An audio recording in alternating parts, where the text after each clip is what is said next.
Thanks everyone for joining us. We'll go ahead and get started. Greg Hunter, you're up first.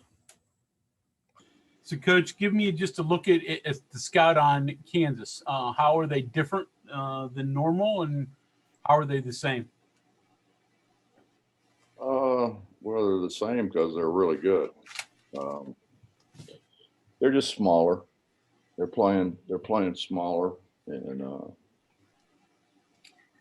it's different than having those two bigs that they've generally had. Spread you out a little bit more and really try to dribble penetrate. John Antoniuk.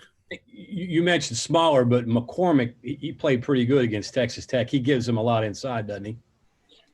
Yeah, but there's usually two of him. So, he does a great job for him, and I really like Lightfoot. He plays so hard. He's one of the guys that's always around the ball.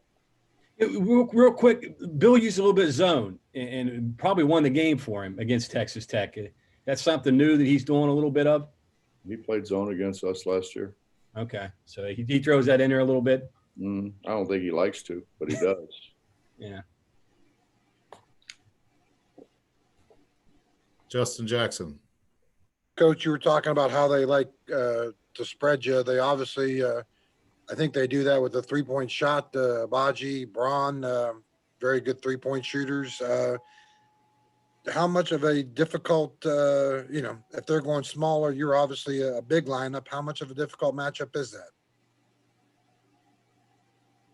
Well, we've been doing it. So I think our guys, Derek in particular, has done a pretty good job of playing out on the perimeter when need be. They got to guard us too. So we're gonna have a bit of a size advantage, I think, for the first time in about 20 years. Kevin Kinder. This might be a little bit hard to predict, but will the atmosphere be different? Maybe a little bit easier since it's not full and quite as echoing, or have you talked to anyone about what their experience has been like there this year? Well, we don't know. It's not going to be full, do we?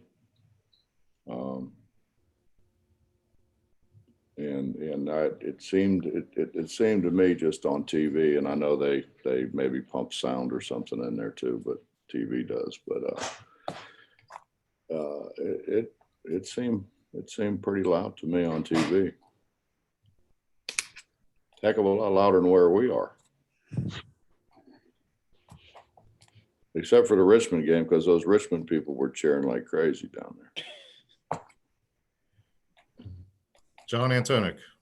Without rehashing the Iowa State game, is there some value you can get out of winning a game when you didn't play your best and the other teams did play really well? Yeah, I think the value is we won somehow. They did. They played really well, and we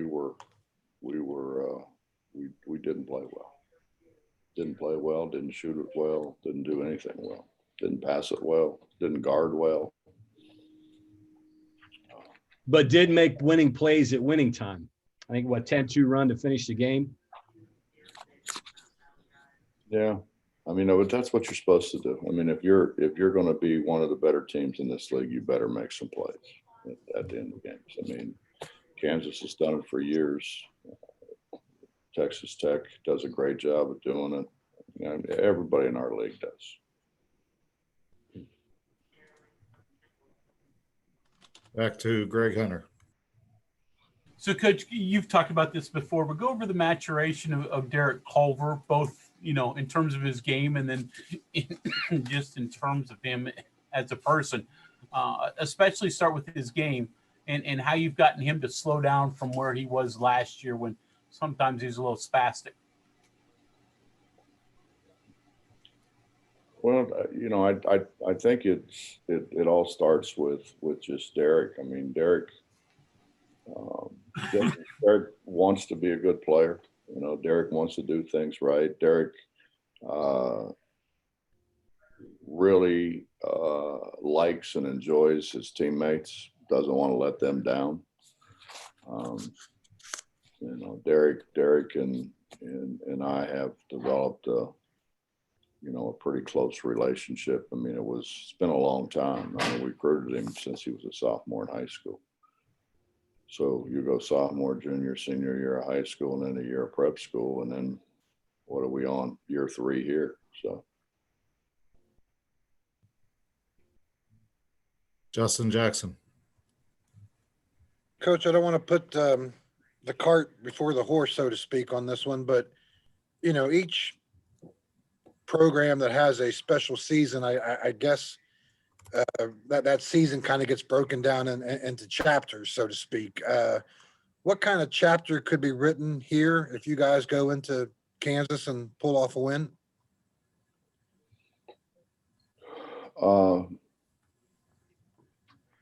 I don't know if it's a chapter. I mean, it might be, the list of the people they want to thank, as soon as you open the book before you get to reading.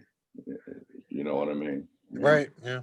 I mean, they beat us every year we've been in the league. So, I mean, I'd have a hard time writing a chapter.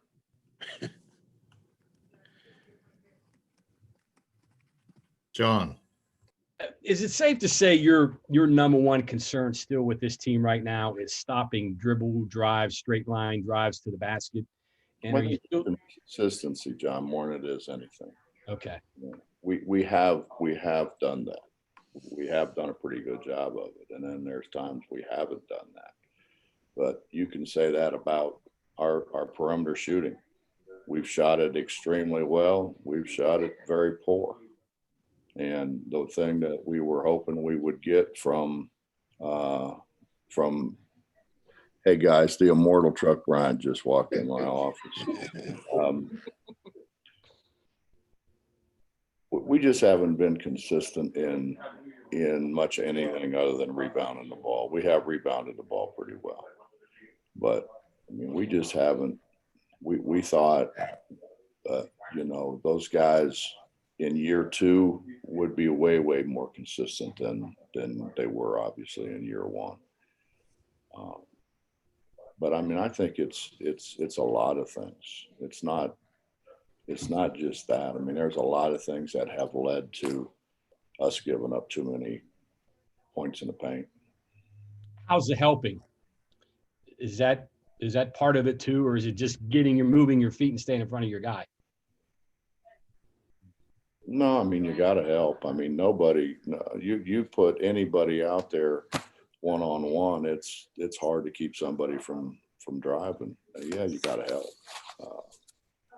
But I don't know. The people are doing, it's kind of watching Dana Holgerson coach football. They're so spread that it's hard to cover all of them. And we haven't done as good a job as what we need to. I think we're certainly capable. And these guys will do that tomorrow night. Yeah, if we let them, they will. Back to Greg. So, Bob, do you like playing these conference games in December? Obviously, it's an abnormal year, but next year, if things go back to normal, do you want to continue league games this early? Greg, we just wanted to play. I mean, we went through so much with cancellations, people dropping out. I mean, we just want to play. I'm not hung up on when we play. I mean, and we don't really have a say anyways. It's so TV driven that we're going to have to play whenever they tell us to play. I mean, we got 8, 9 o'clock games. Explain to me how that's in the betterment of the student athlete. I'm having a hard time with that. So we'll get back from we'll get back from Lawrence at about 4 a.m.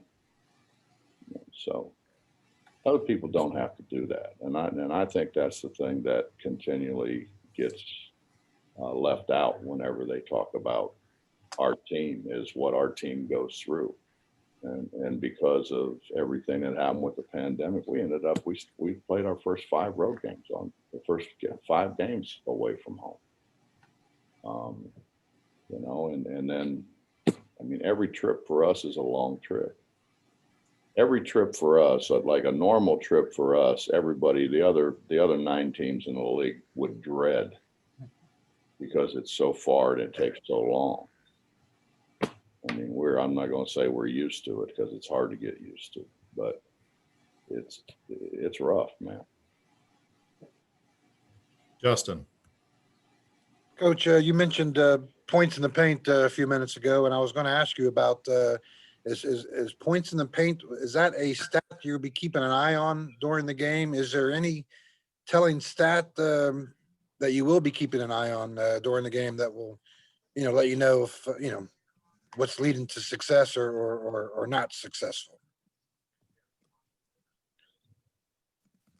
Jordan, I've done this long enough that if I have to refer to somebody telling me how many points in the paint and I can't see them driving by us, I probably need to get stronger glasses or retire. One of the two.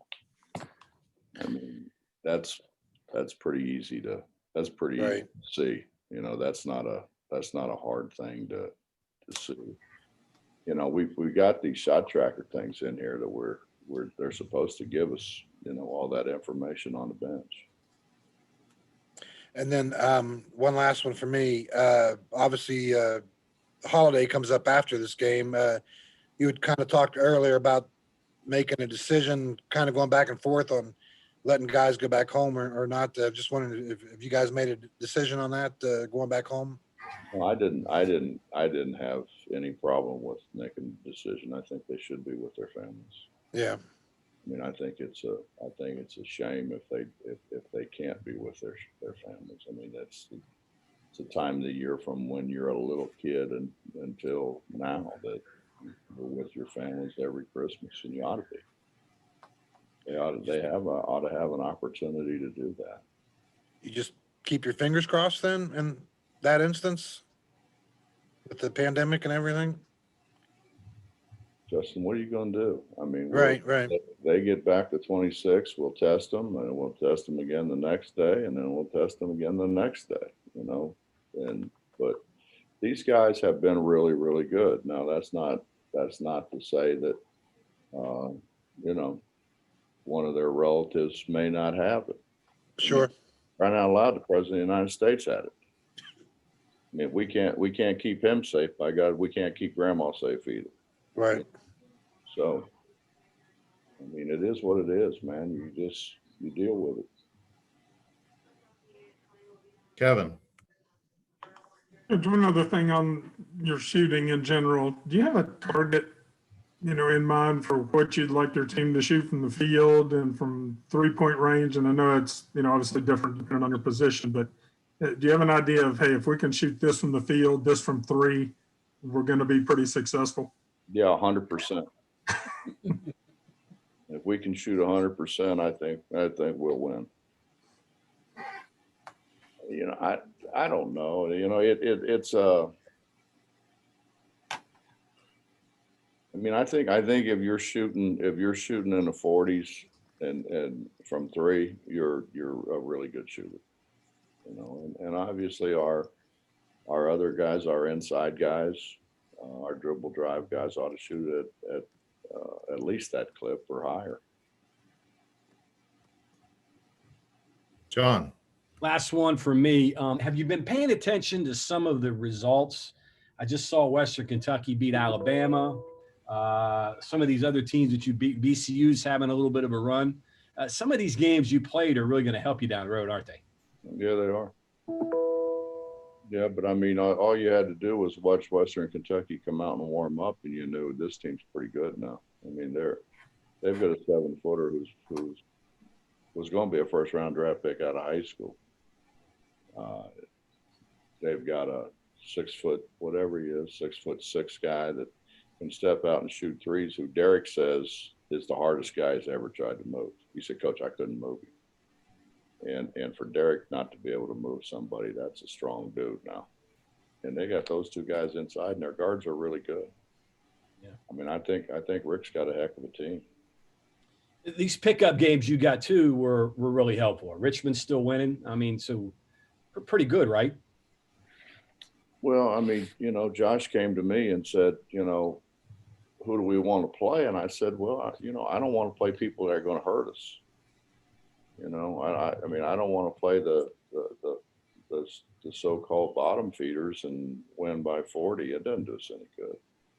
I want to play people that, you know, at the end of the day, all the computer whizzes that are, you know, throwing things in the computer and coming out who ought to play who, where, when. And I just thought that our guys deserved a chance to play good people.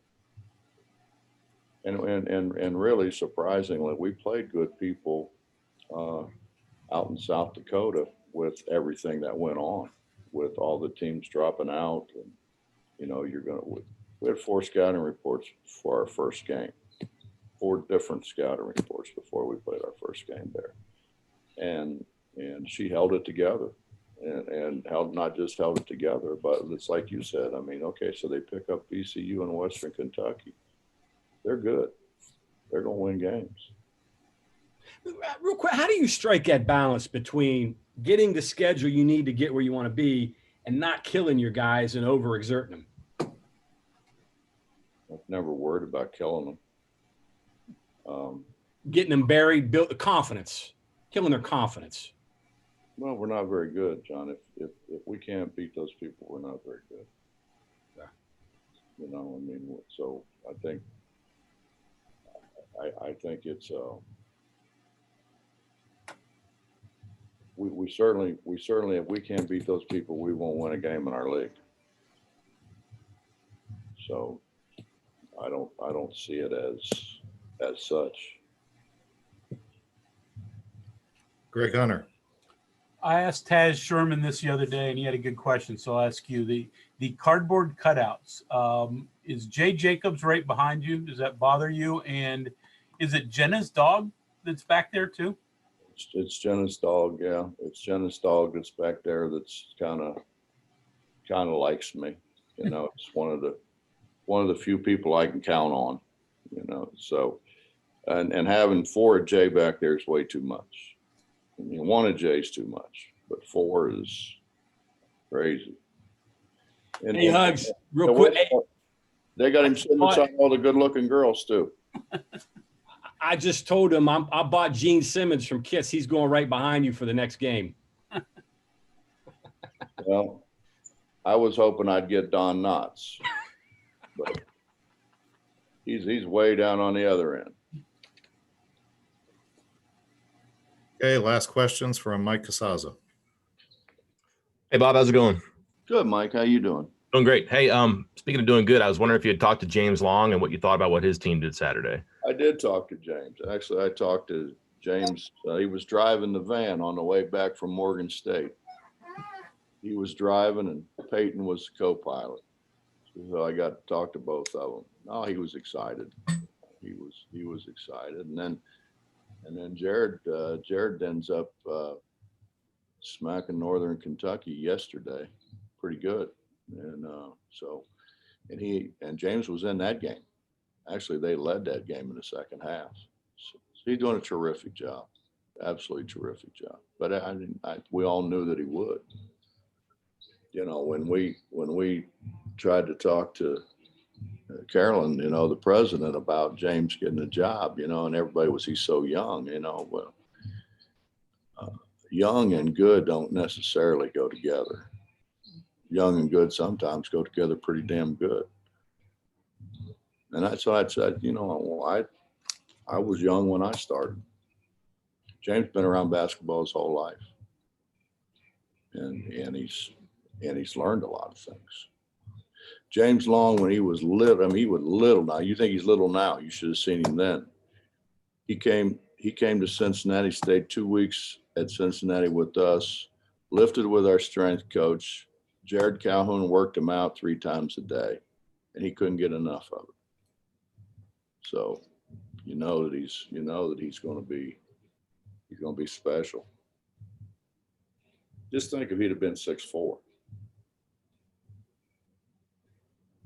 I did that with myself quite often. So Well, Mike, you never had a shot, and you couldn't shoot like James either. So I've never seen you shoot, Mike, but I guarantee you don't shoot like James. if he can throw a changeup, we could have a good competition. If he could throw it, I don't know. I think he was a baseballer too. All right. One other thing you've mentioned after the game, just being able to see your team in the warm-up line, and you didn't like what you saw. And you just mentioned Western Kentucky's layup line, and then I think you've said that you got guys who aren't happy on the bench. Pouting, I think, is the word you use too. As a coach who has some veterans and probably feel like you have a good handle on your guys, do you monitor those things? Do you keep them in your pocket before a game or after a game, or is it just stuff that happens and once the game goes, you have to do your job? Well, the layup line thing, I think I fixed, because I said if it ever happens again, they're not getting in the game. So I think we fixed that part of it. I mean, guys want to play. I understand that. Believe it or not, Michael, Jody benched me a time or two. I didn't like it much, but it's part of it, part of growing up.